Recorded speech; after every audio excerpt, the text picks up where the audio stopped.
ಮದ್ದೂರು ವಿಧಾನಸಭಾ ಕ್ಷೇತ್ರದಲ್ಲಿ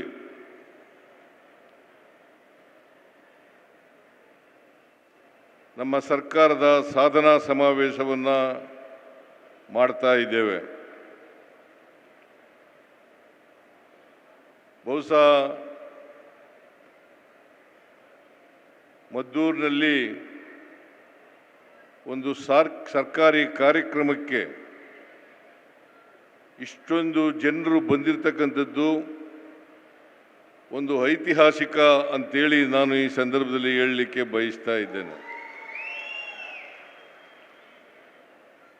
ಈ ಸಮಾವೇಶ ಇಷ್ಟೊಂದು ದೊಡ್ಡ ಪ್ರಮಾಣದಲ್ಲಿ ನಡೀಬೇಕಾದ್ರೆ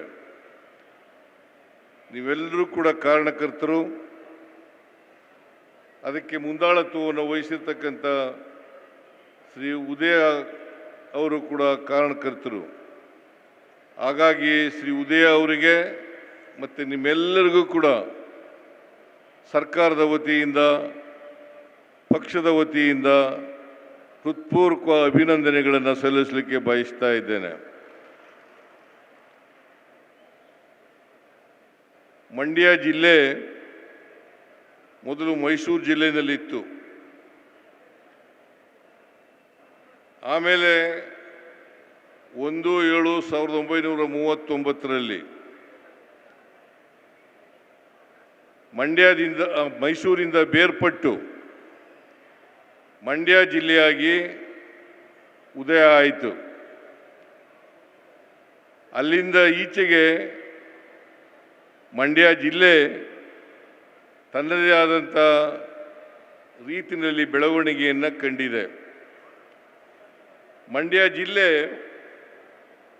ಶಿಕ್ಷಣ ಕ್ಷೇತ್ರದಲ್ಲಿ, ರಾಜಕೀಯ ಕ್ಷೇತ್ರದಲ್ಲಿ, ಸಾಹಿತ್ಯ ಕ್ಷೇತ್ರದಲ್ಲಿ, ಕಲೆ, ಕ್ರೀಡೆ, ಚಲನಚಿತ್ರ ರಂಗ, ವಾಣಿಜ್ಯ ಮತ್ತು ವ್ಯವಸಾಯ ಕ್ಷೇತ್ರಗಳನ್ನು ಒಳಗೊಂಡಂತೆ ಇದು ಒಂದು ಅಪರೂಪದ ವಿಶಿಷ್ಟವಾದಂಥ ಜಿಲ್ಲೆ ಅಂತ ಹೇಳಲಿಕ್ಕೆ ಹೆಮ್ಮೆ ಆಗ್ತಾ ಇದೆ ಅಂತಕ್ಕಂಥ ಮಾತುಗಳನ್ನು ಹೇಳಲಿಕ್ಕೆ ಬಯಸ್ತಾ ಇದ್ದೇನೆ.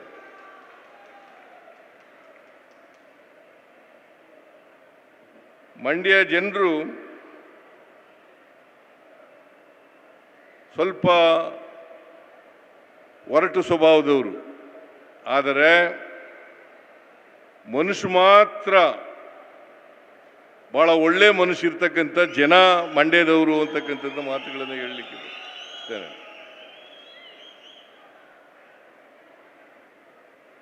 ಏನಾದ್ರು ಉಪಕಾರ ಮಾಡಿದ್ರೆ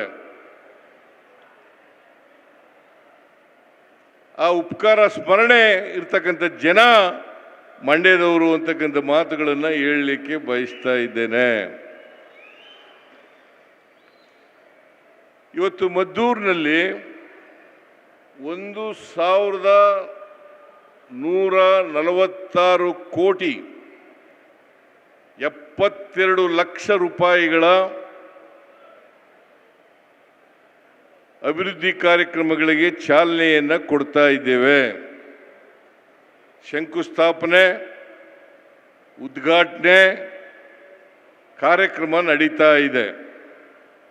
ಇಷ್ಟೊಂದು 1,000ಕ್ಕೂ ಹೆಚ್ಚು ಅಭಿವೃದ್ಧಿ ಕಾರ್ಯಕ್ರಮಗಳು ನಡೀತಾ ಇದ್ದಾವೆ ಅಂತಂದರೆ ಇದಕ್ಕೆ ಕಾರಣಕರ್ತರು ಯಾರು ಗೊತ್ತಾ? ನಿಮ್ಮ ಶಾಸಕರಾದಂಥ ಉದಯ ಅವರು ಅಂತಕ್ಕಂಥ ಮಾತುಗಳನ್ನು ಹೇಳಲಿಕ್ಕೆ ಬಯಸ್ತಾ ಇದ್ದೇನೆ. ನಾನು ಯಾಕೆ ಈ ಮಾತನ್ನು ಹೇಳ್ತಾ ಇದ್ದೀನಿ ಅಂತಂದರೆ, ಭಾರತೀಯ ಜನತಾ ಪಕ್ಷದವರು ಸುಳ್ಳು ಆರೋಪಗಳನ್ನು ಮಾಡ್ತಾರೆ. ಸಿದ್ದರಾಮಯ್ಯನವರ ಸರ್ಕಾರದಲ್ಲಿ ದುಡ್ಡಿಲ್ಲ,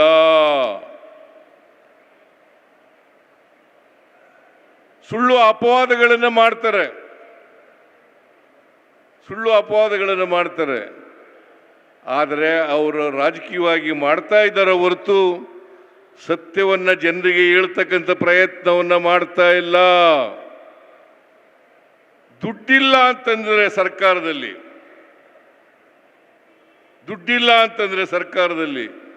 1,146 ಕೋಟಿ 72 ಲಕ್ಷ ಅಭಿವೃದ್ಧಿ ಕೆಲಸಗಳನ್ನು ಮಾಡಲಿಕ್ಕೆ ಸಾಧ್ಯ ಆಗ್ತಾ ಇತ್ತಾ? ಇದನ್ನು ಅರ್ಥ ಮಾಡ್ಕೋಬೇಕಾಗ್ತದೆ. ಸತ್ಯವನ್ನು ಮರೆಮಾಚಿ ಸುಳ್ಳು ಹೇಳಲಿಕ್ಕೆ ಎಷ್ಟೇ ಪ್ರಯತ್ನವನ್ನು ಮಾಡಿದ್ರು ಕೂಡ ಆದರೆ ಸತ್ಯ ಸತ್ಯನೇ. ಸತ್ಯವನ್ನು ಯಾವತ್ತೂ ಕೂಡ ಬದಿಗೊತ್ತಲಿಕ್ಕೆ ಸಾಧ್ಯ ಆಗಲ್ಲ. ಆದ್ದರಿಂದ ಇವತ್ತು ಉದಯ MLA ಆಗಿ 2 ವರ್ಷ ಆಯಿತು, 2 ವರ್ಷ ಮೇಲಾಗಿದೆ. ಈ 2 ವರ್ಷದಲ್ಲಿ ಅನೇಕ ಅಭಿವೃದ್ಧಿ ಕೆಲಸಗಳನ್ನು ಮಾಡಲಿಕ್ಕೆ ಪ್ರಯತ್ನವನ್ನು ಮಾಡ್ತಾ ಇದ್ದೀವಿ. ಬರೀ ಕಾವೇರಿ ಅಭಿವೃದ್ಧಿ ನಿಗಮ ಇದೆಯಲ್ಲ, ಕಾವೇರಿ ಅಭಿವೃದ್ಧಿ ನಿಗಮ, ಅದು ಒಂದರಿಂದಲೇ 2 ವರ್ಷದಲ್ಲಿ 565 ಕೋಟಿ ರೂಪಾಯಿಗಳ 565 ಕೋಟಿ ರೂಪಾಯಿಗಳ ಅಭಿವೃದ್ಧಿ ಆಗಿದೆ. ಗ್ಯಾರಂಟಿ ಯೋಜನೆಗಳನ್ನು ಜಾರಿ ಮಾಡಿಬಿಟ್ರು ಸಿದ್ದರಾಮಯ್ಯನವರು, DK ಶಿವಕುಮಾರ್ ಅವರು, ಇವ್ರ ಸರ್ಕಾರ. ಈ ಗ್ಯಾರಂಟಿ ಯೋಜನೆಗಳಿಗೆ ಹಣ ಖರ್ಚು ಮಾಡಲಿಕ್ಕೆ ದುಡ್ಡಿಲ್ಲ, ಅಭಿವೃದ್ಧಿ ಕೆಲಸಗಳಿಗೆ ದುಡ್ಡಿಲ್ಲ ಅಂತೇಳಿ ಬೊಬ್ಬೆ ಹೊಡಿತಾ ಇದ್ದಾರೆ. ಅವರು 4 ವರ್ಷ ಅಧಿಕಾರದಲ್ಲಿದ್ದರು. 4 ವರ್ಷ ಅಧಿಕಾರದಲ್ಲಿದ್ದರು. ಇಲ್ಲಿ JDSನ MLA ಇದ್ರು. 4 ವರ್ಷದಲ್ಲಿ BJP ಸರ್ಕಾರ ಏನು ಮಾಡಿದೆ ಅಂತಕ್ಕಂಥದ್ದು ಸಾಕ್ಷಿ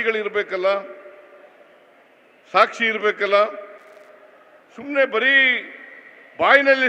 ಹೆಚ್ಚಿನ ವಿಡಿಯೋಗಳಿಗೆ ಪ್ರತಿಧ್ವನಿ YouTube ಚಾನೆಲ್ ಸಬ್ಸ್ಕ್ರೈಬ್ ಮಾಡಿ, ಬೆಲ್ ಐಕಾನ್ ಕ್ಲಿಕ್ ಮಾಡಿ.